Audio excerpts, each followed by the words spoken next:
Update: my dad disowned my sister and he is dying. How do I convince her to let him go? A week after I posted the original post, my dad started getting worse. His health started declining really fast. We lost him exactly 1 month ago. It wasn't pretty. I never thought it would be, but I never thought it would be that heartbreaking. He was in a lot of pain. He'd been through so much in these last months. As heartbreaking as it was to us, he deserved to rest. He was tired.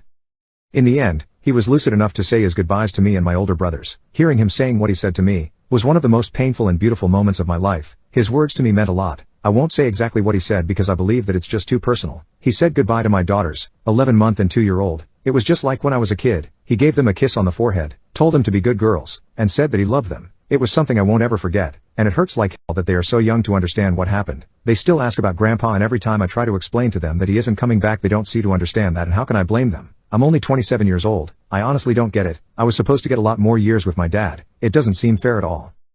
The worst part was my twin sister Sarah. Dad died without speaking to her. I tried to talk to him about her, but he wasn't interested in speaking with her. She started getting more desperate and suddenly he passed. It was expected, but she was in denial. His funeral was beautiful. A lot of people shared their stories about him. It was nice. Sarah saw Dad for the first time since the night before her wedding. She didn't recognize him. He was very skinny. Dad was always a bit overweight, the famous dad bod, but he had lost a lot of weight from cancer. She cried a lot during the whole funeral. Mom and John tried to show up at the ceremony and my uncles were forced to kick them out of the funeral. Good f***ing riddance. Dad's will went as expected as it could. Dad's family came from old money, petrochemicals, so he always had a lot of money. He left a little bit of money and properties divided equally to all his kids, including Sarah. He left a trust fund, which was a lot of money, for all his grandkids including Sarah kids which he never met. It was honestly expected. My dad never really cared about money that much. He just wanted us to be comfortable and assured that his grandkids all had something to support them. The tricky part was the personal things. He left a really big letter to all of us, except Sarah. It was really personal stuff. In my letter he spoke to me about our story, about my childhood. It was really nice. I must have read the letter like 100 times and I cried every single time. One of Dad's favorite hobbies was photography. He was quite an enthusiast, and the subject of his photos was pretty much our family. When he and Mom were together, later it turned out to be just me and my siblings. As a result of this we had a lot of pictures from us growing up. He gave each of us a photo album and behind each photo, he wrote something, where it is taken in a few words. I was honestly very surprised with this. He must have done this long before he passed away. It was a very thoughtful goodbye gift, something that was very typical of Dad. Sarah didn't get a letter and her album didn't have anything wrote behind her photos, and when she found out about this she had a mental breakdown. The regret was eating her alive, still is. She was admitted to a hospital and spent an entire week there. She is doing a bit better now, getting a little better every day. Her husband and I are really confident in her recovery. She is sleeping and eating almost normally now. She still starts to cry randomly multiple times on a daily basis, but it's getting better. At least that's what I am telling to myself.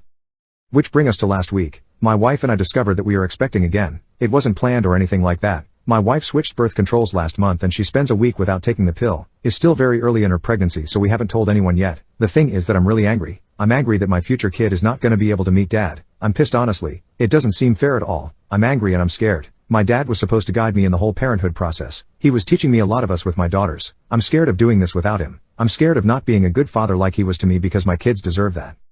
This is it, folks. This whole situation could be a lot better. I play the what if scenario on my head every day. Unfortunately, it doesn't change anything. This is honestly a bitter ending. Doesn't seem fair at all, but that the thing about life, it's actually never fair. I want to thank everyone who gave me advice and to everyone who reached out and offered their support in the chat. I was very lonely at that time. It meant a lot to me. Thank you, Reddit. I delivered my friend his last meal. For backstory, I 20 male. I'm a delivery driver for 2 major food delivery companies and have been doing so for a bit over a year. With COVID happening and me just getting my license, it was a perfect gig as everyone was ordering from home and I could work on my own time, being my own boss. One of my friends, I'll call him Justin, 22 male, knew I worked for them and occasionally we'd try to match orders, where he'd place an order to a restaurant and I'd wait to see if I could get his order request so I could pick it up and bring it to him. He always left a good tip and most of the time surprisingly the orders did come to me, which was great. I mean, a good paying order and getting to see a close friend. It doesn't get much better than that. Justin was your typical adrenaline junkie, owning 3 motorcycles of different styles and a sedan that he transformed from a mom car to one that could outrun many sports cars. But he was always respectful of those who weren't into that. Never weaves in traffic, only did pulls when he was the only vehicle around, and never got angry when others weren't so kind on the roads, always wearing a smile and mix that with his long blonde hair. He was a ray of sunshine. 4 days ago was no different. He sent a text asking if I'd try and get his order. Of course I said I would. And with our good success rate I got his order. He bought way more food than he normally does. Something like what you'd hear John Wayne Gacy order for his last meal. I'm talking surf and turf steak and lobster, loaded fries, chicken wings, a large lemonade and a chocolate shake. Definitely gonna have some leftovers out of that. So I pick up the order and head on to his house. He's outside working on his new toy, a Yamaha R1, still stock and never used. He was putting on a new exhaust because he always admired that beefy growl from a new exhaust. And I'd be lying if I said I didn't love it as well. I pull up to the curb, hand him the ginormous bag of cholesterol, and we talk about the bike, life, and anything under the sun, then had a big bro hug and I went back to working. About 9 p.m. I head home, taking my usual long route home to take time unwinding, listening to music and enjoying the night on roads sparsely ridden on. I got into a highway that leads almost to my neighborhood, just a straight shot, and I see loads of bright lights ahead. They had to be 2 to 3 miles away, but there were so many they illuminated the low clouds above, blue, red, white, all emergency vehicles.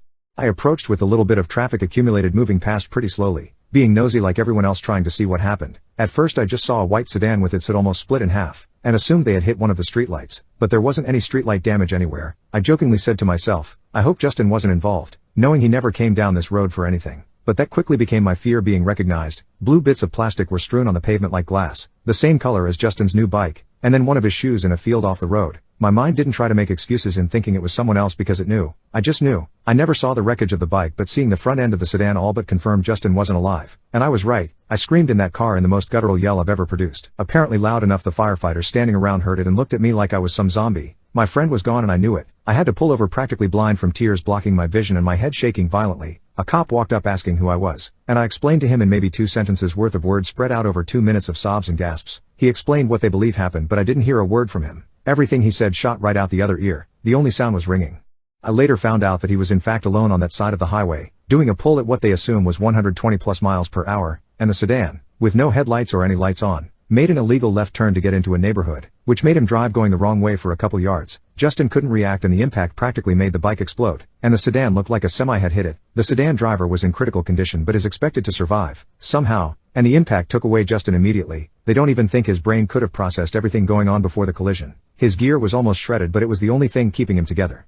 I'm not sure what to make of life now. I drove by that spot yesterday and the bent street signs, shredded grass, and tire marks left behind a memory I want to forget. And people drove past it like a normal day, because to them, it was. His phone was destroyed, but they're trying to get into the chips or whatever to get the information from it. But as far as my friends and I know, I was the last person to talk to him, at least face to face. I like to believe that God or whatever is out there gave us that chance to say goodbye. The last words we shared were the usual "I love you brother" and a tight hug because we always knew life wasn't certain. And only an hour and a half later I would never be able to hug him again or let him know that the brotherly love was as real gets. I've tried talking to him the last few days while I'm alone, and maybe I'll get a sign one of these days to let me know he's okay.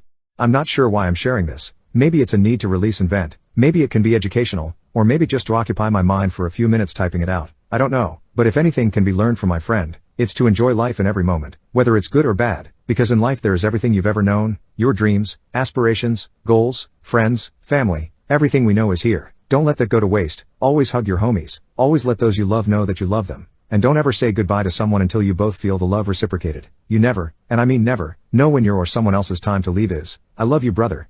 My wife thinks she is no longer bi, only gay, and wants to divorce. My wife and I have been together for 12 years, married for 2. Over the last 3 weeks she has kept me at a distance, before coming home last week and dropping the bombshell that she caught feelings for a mutual, 27 female, friend of ours. She thinks she is no longer bi, but only gay, and wants a divorce. She says that the feeling of attraction was so much stronger and intense, that she questions if she was ever attracted to me in the first place. Up until this point, we had a pretty solid home life and lovemaking life. We had a few issues caused by my ADHD, and sometimes I would do something her autism did not like, but otherwise we did not have any major fights, financially trusting and stable, and made love a few times a week on average. Over the past few years, we've even developed a bit of a dom-sub relationship, as she enjoyed being submissive in the bedroom. She loved when I touched her hair, gave massages, when I wore a suit, called her baby girl, or when I leaned against the doorway in a certain way that got a look in her eye that she wanted me then and there.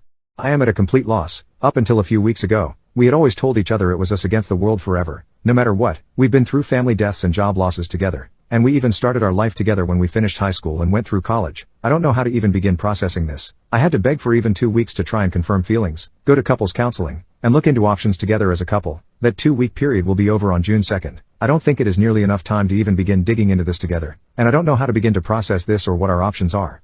I don't want to throw away a 12-year relationship as hasty as she seems to want to. I also do not want to be dismissive and misogynistic by asking her if she is sure or not, wanting to immediately accept this drastic change in identity and the claim that potentially none of her feelings for me were real, since up until now she was extremely confident that she was either bi or even pan, as she was attracted to not only men, but women, trans men, trans women, and non-binaries as well, heck, even monsters like vampires and werewolves. But at the same time, it feels impossible to accept that over the course of a few weeks, we could go from a fully committed relationship, to her questioning if she ever loved me at all. Could limerence and the excitement of being with a woman be enough to question her love for me? Is there a possibility of those feelings for me returning? How do I ask for more time for us to explore these things together? I would like to believe that even if her attraction to me is not as intense as it was for the woman, that it's still real and doesn't mean she doesn't love me at all, or that our established relationship just isn't as exciting as the prospect of this new one. Has anyone ever been through this before? Most of our friend group we've built together since we moved to this city together. Her family is my family. She is pretty much my entire world since we've built our life together for the last 12 years. Heck, when we got married, she didn't want to change her name to mine since we are more connected to hers. So I was going to change my name this year for our anniversary. Now everything is in question. My entire life is in question. And I don't think I can live without her. I only ever wanted her in the life we built and shared together.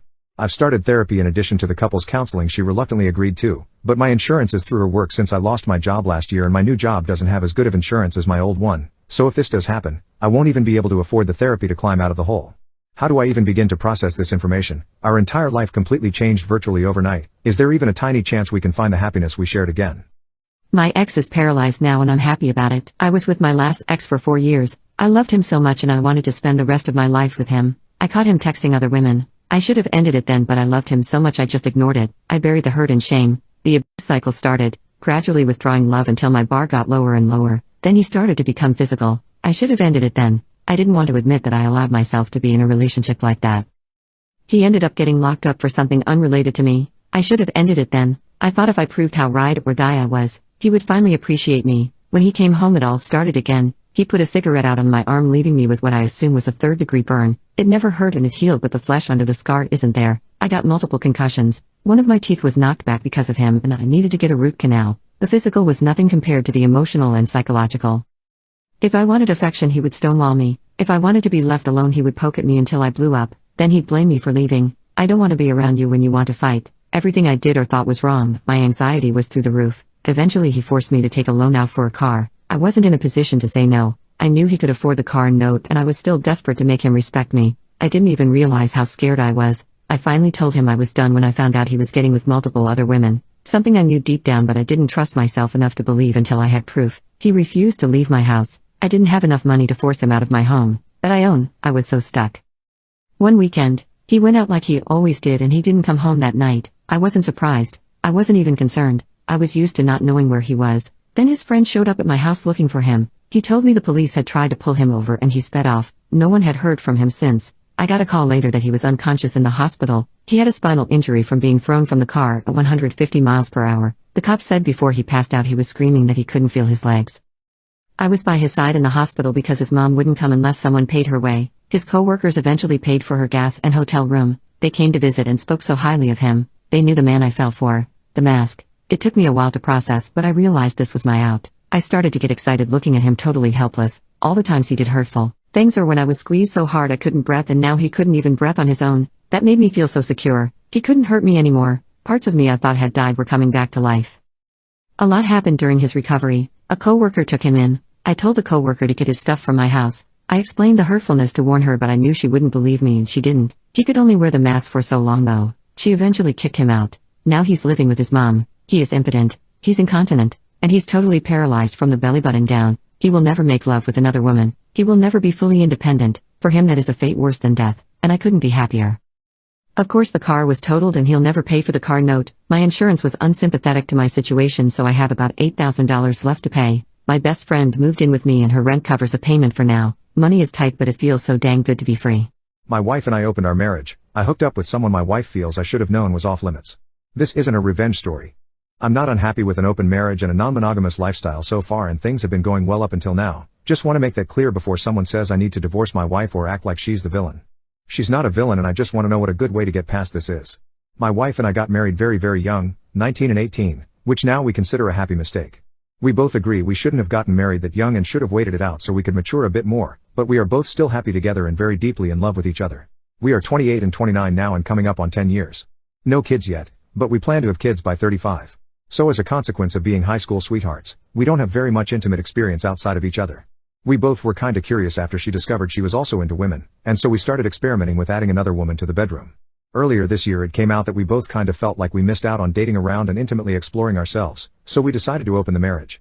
We thought we discussed boundaries well, no love making with others in our home, always use protection, and other things both of us felt uncomfortable about. We also discussed an ask, but don't tell agreement, where basically neither of us have to tell each other more than, hey, I may be home late tonight, but if one of us needs details then we're obligated to tell. Given that my wife is an absolute gorgeous woman, she had no shortage of suitors. I decided it was better of me to not know what she was doing, but it was obvious she was getting more action than me. So I have this one friend whom I've known since college. We got jobs in different sections of the same company, so I see her quite often and consider her a close friend. We went out to happy hour with the office, and after I got some alcohol in me, I told her about things. We both got to talking, and to make a long story short, we ended up spending some alone time together in my car. The lovemaking was great, but I don't know if it's just because it was someone new who I already had good chemistry with, or she was just really good, but I had a great time. I reached out to her after and we both decided to make it a regular thing. Now she and I are kind of friends with benefits, and the lovemaking is still amazing. So this has been going on for like 3 months now. Literally no issues until she asks. She asks specifically if I'm hooking up with a ton of girls or just one. My wife thought it may be fun for me to have a 3-way with us. I said I would be down, but I would need to see if she would be down. My wife said she would need to meet her first as well. I explained she already has and told her who it was. She was very unhappy by this. She said that what I was doing was crossing a boundary since she and I have a relationship. She said that anyone she's hooked up with have been people that she's not known before, and that she thinks me screwing my friend and coworker is way too intimate. I could tell this was making her insecure, and I told her that if she feels this way, I would stop sleeping with my friend. This didn't make things much better. I'm no longer sleeping with her, but my wife is already so insecure it doesn't make a difference. She has been asking questions that I feel are pointless to answer, like is she better at XYZ than me? Does she have a better body than me? Does she do this specific thing I don't let you do? Do you still want to screw her? Did you want it before now? Some of which I honestly just lied about because I know she doesn't want the answer and just wants to feel secure. However, it doesn't seem much better. I can tell she's still disturbed by this and is still resentful of what I did. She has said multiple times I should have known she was off limits. I feel like I messed up, but I don't see how. I'm not really sure what to do.